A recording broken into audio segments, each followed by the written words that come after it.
Billahi minasyaitonirrajim. Bismillahirrahmanirrahim. Assalamualaikum warahmatullahi wabarakatuh.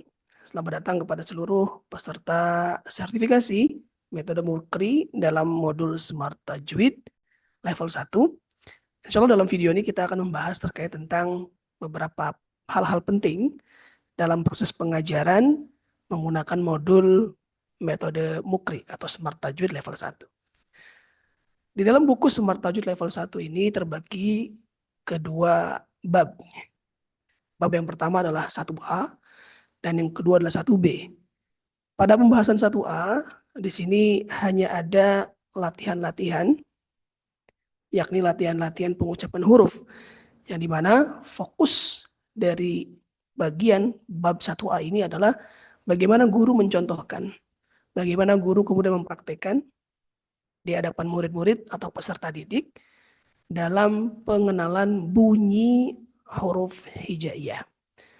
Walaupun di beberapa halaman awal ada sedikit materi terkait tentang nama-nama huruf hijaiyah, lalu kemudian bagaimana nama-nama huruf hijaiyah dibaca di huruf-huruf muqatta'ah atau fawatihus suwar, lalu kemudian ada juga pembahasan terkait tentang pengucapan harokat dan bagaimana ilustrasinya. Nah, tapi kita akan masuk pada pertemuan hari ini atau dalam video ini kita akan membahas langsung di halaman ketiga, yakni persoalan pengucapan hamzah dan ba. Rekan-rekan sekalian, para guru, para aktivis tajwid yang kami hormati, di halaman ini, halaman hamzah dan ba ini, yang perlu dipahami dan juga sekaligus kita ingatkan bahwa fokus kompetensi dasar di 1A adalah bagaimana guru menyebutkan, membunyikan, melafalkan huruf. Sehingga murid fokus untuk mendengar, lalu kemudian mengikuti. Apakah perlu mempelajari makhraj huruf di awal ini? Sebetulnya bukan bagian yang utama pada pembahasan di 1A ini. Walaupun boleh saja kita membahas sedikit saja terkait tentang tempat keluarnya huruf. Mungkin dengan bahasa yang lebih sederhana, tidak menggunakan istilah tajwid yang terlalu dalam, fokus saja pengucapannya, fokus saja makhrajnya yang mudah dipahami. Baik, yang pertama adalah hamzah dan ba. Di dalam contoh-contoh yang ada di 1A ini, memang menyesuaikan dengan urutan huruf hijaiyah. Bukan dari makhraj, tapi dari dari urutan huruf hijaiyah, dari hamzah sampai huruf ya. Maka pengucapan huruf hamzah dan ba, yang pertama yang perlu dipelajari adalah, atau yang perlu diajarkan adalah bahwa huruf hamzah dan huruf ba ini adalah huruf yang jelas pengucapannya.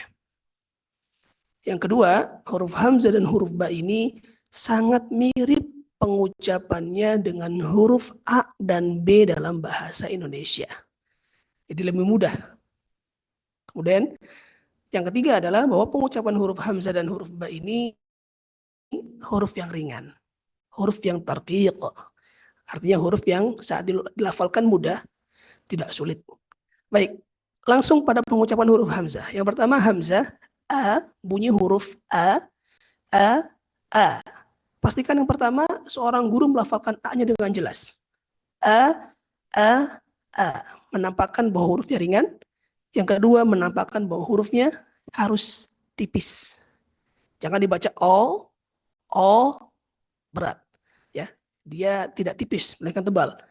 Tipis itu cirinya berarti adalah hurufnya saat keluar itu mudah dan suaranya tertuju ke depan.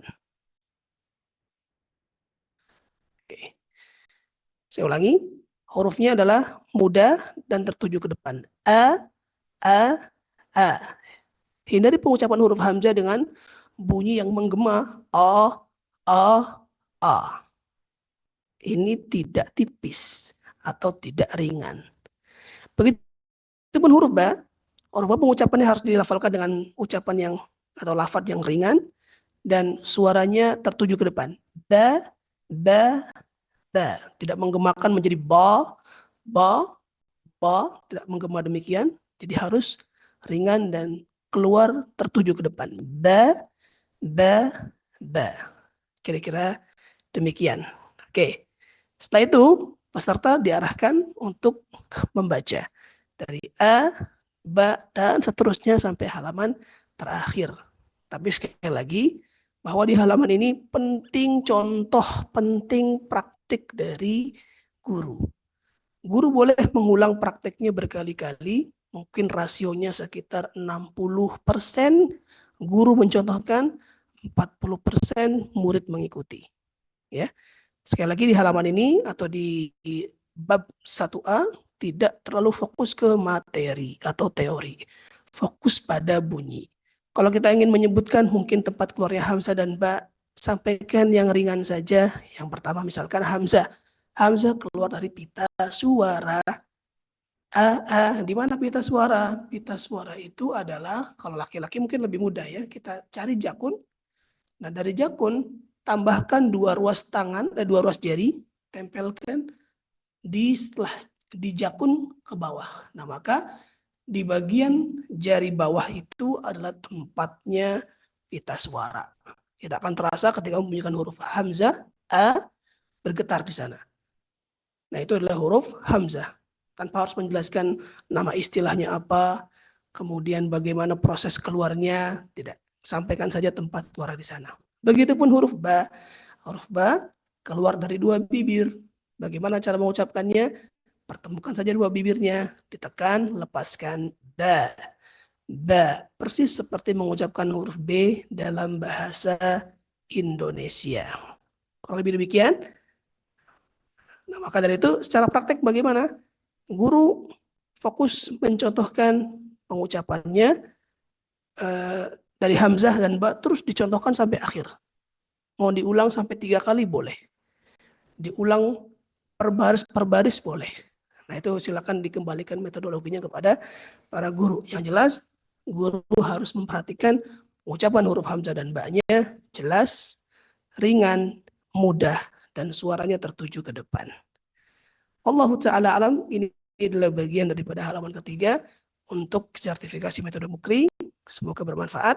Dan yang paling penting adalah semoga fokus prakteknya diperbanyak. Terima kasih. Assalamualaikum warahmatullahi wabarakatuh.